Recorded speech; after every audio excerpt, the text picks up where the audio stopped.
Yes, people. We're back here again.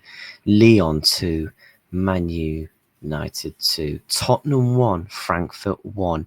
Onana is simply the worst goalkeeper I have seen in a very long time. And as a Liverpool fan, I have seen Karius. I have seen your Mignolet's.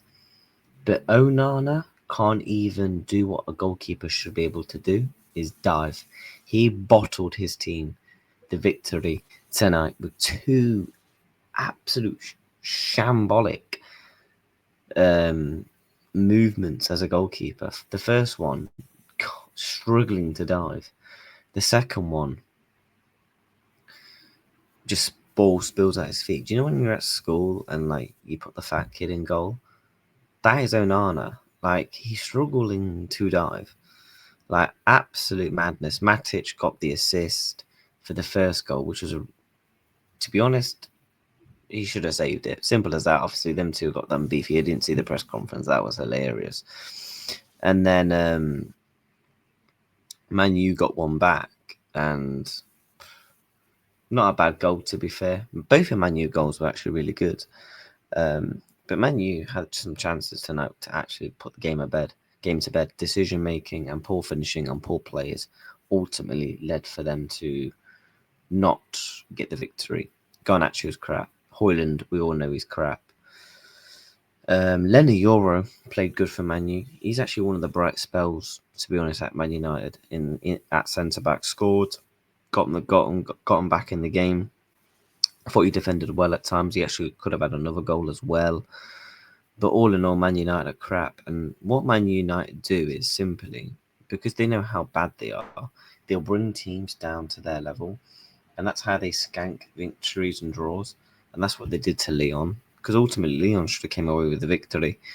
And then obviously, the second one scored by Cherky, who I was keeping a very close eye on tabs on because Liverpool are linked to them. And I was impressed with him at times. I thought his movement and his passing was good at times. I don't want to say it's absolutely outstanding, but it was good to watch as a potential Liverpool player who could play in that 10 role. And he can play on the left and right, which I find really interesting. And obviously, I think Liverpool would definitely 100% be a fan of that.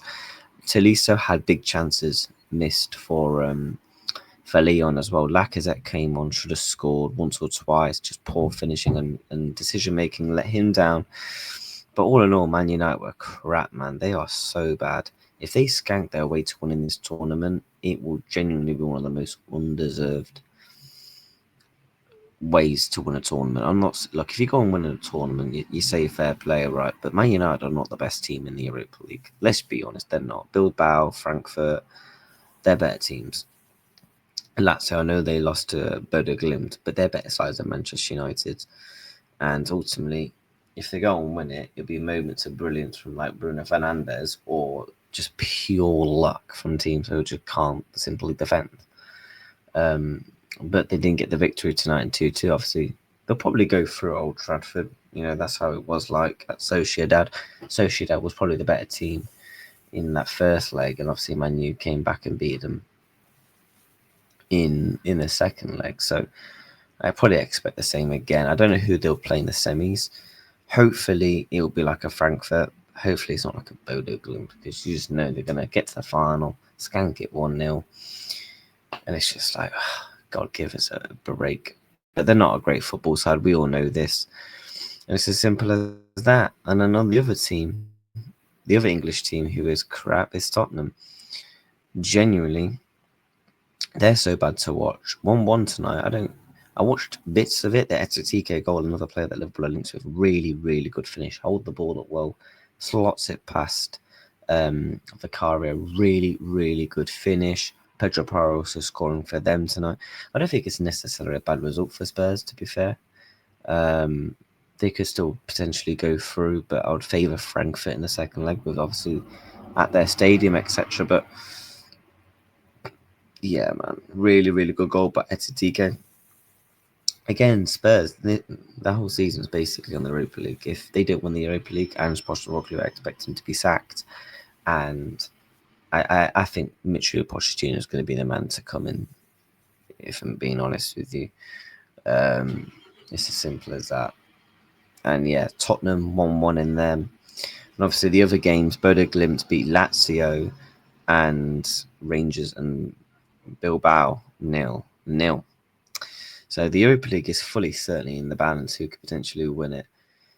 In terms of quality, this is probably one of the... We've had some good Europa Leagues over the past couple of years, but this season, in terms of the quality that's in the Europa League, you can tell it is the Europa League from like 10, 15 years ago.